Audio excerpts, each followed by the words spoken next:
Eh bien à nouveau bonjour, voici encore une autre vidéo sur le Jump Liu.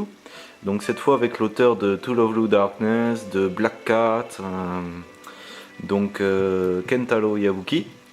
Donc ici on va dire c'est comme le volume précédent, ça c'est le numéro 11, hein. Le numéro 10 c'était Food Wars qu'on a vu sur la précédente vidéo. Donc voilà, donc ça se présente de la même façon, donc on voit à nouveau deux illustrations, on va dire qu'on peut... La planche de manga qu'on peut s'amuser à redessiner. Là bon je la sors pas mais c'est celle-là on va dire. Donc celle-là on va voir dans le DVD justement comment on va dire il procède pour faire un dessin, c'est-à-dire le premier croquis préparatoire à la mine bleue. Ensuite il repasse il me semble en plus à la mine classique et après il fait l'ancrage. Il fait plusieurs étapes vraiment, plusieurs croquis presque. Il va faire beaucoup de traits différents, on va dire, pour arriver à la courbure qu'il veut du dos, tout ça, des épaules. C'est assez technique, on va dire, ce qu'il fait, même si ça a l'air très simple, c'est pas si simple que ça. Voilà. Donc, là, il y a le DVD, au milieu, comme d'habitude. Et après, le petit livret. Voilà.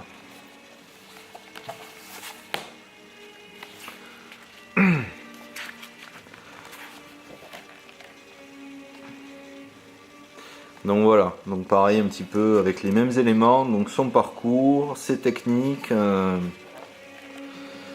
voilà. Donc on voit ici, là il y a un petit fanart de Trunks par exemple, on sent les influences, voilà.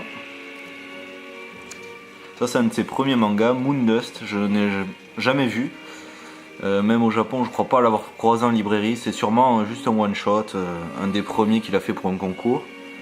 Ça c'est un autre manga par contre qui est sorti, je sais plus, il y a combien il y a de volumes. Ça s'appelle Yamato Gensoki. Voilà. Il est trouvable en scantrad si vous voulez sur internet, il y en a qui l'ont traduit en français ou en anglais il me semble.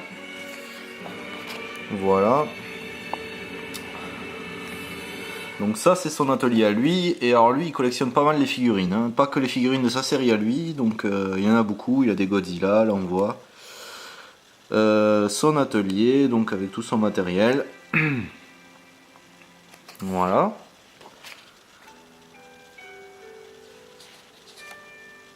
Donc on voit un petit peu pareil ses personnages, c'est assez détaillé, c'est assez sympa.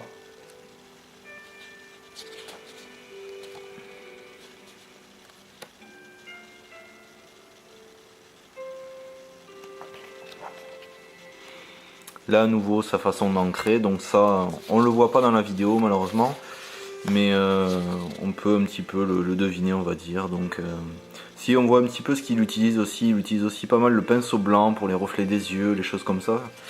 Donc ça c'est une chose que je savais pas trop, donc c'est assez sympa, on peut voir vraiment, même les finitions, on voit un petit peu ce qu'il rajoute. Donc là les influences, plutôt lui voilà c'est Dragon Ball, Naruto, on voit il y a IQ, One Piece, World Trigger, Bleach, Hunter x Hunter, Hero Academia, Rookies. Voilà, donc à nouveau les couvertures qu'il a fait pour le Jump et pour le Square Jump, parce que je sais qu'il a eu des problèmes à un moment donné, c'est pour ça qu'il a créé To Love Blue Darkness. Je sais plus, il y avait une affaire, je sais plus pourquoi, il avait fait un truc qui n'a pas plu du tout à la rédaction, et bon il n'a pas été viré, mais il a été transféré dans le Jump Square, parce qu'avant il était dans le Shonen Jump classique. Voilà. Je me souviens plus exactement pourquoi, mais je sais qu'il avait fait une grosse connerie. Et voilà. Du coup, il avait été transféré, il avait changé d'éditeur aussi, je pense. Voilà. Donc le prochain qui est sur Kenshin, voilà, Nobuhiro Watsuki. Voilà. Ah oui, chose intéressante aussi que j'ai pas parlé, c'est qu'à chaque numéro, ils ont demandé au mangaka de leur montrer des techniques spéciales. Donc dans ce numéro-là, la technique de manga c'est faire les nuages. Donc ils le montrent de trois façons, on va dire façon simple, juste ancrage, après, et deux phases en version tramée.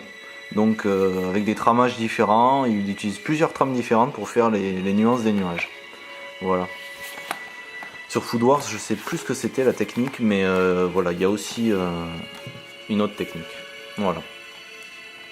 Voilà, j'espère que ça vous aura plu. À bientôt.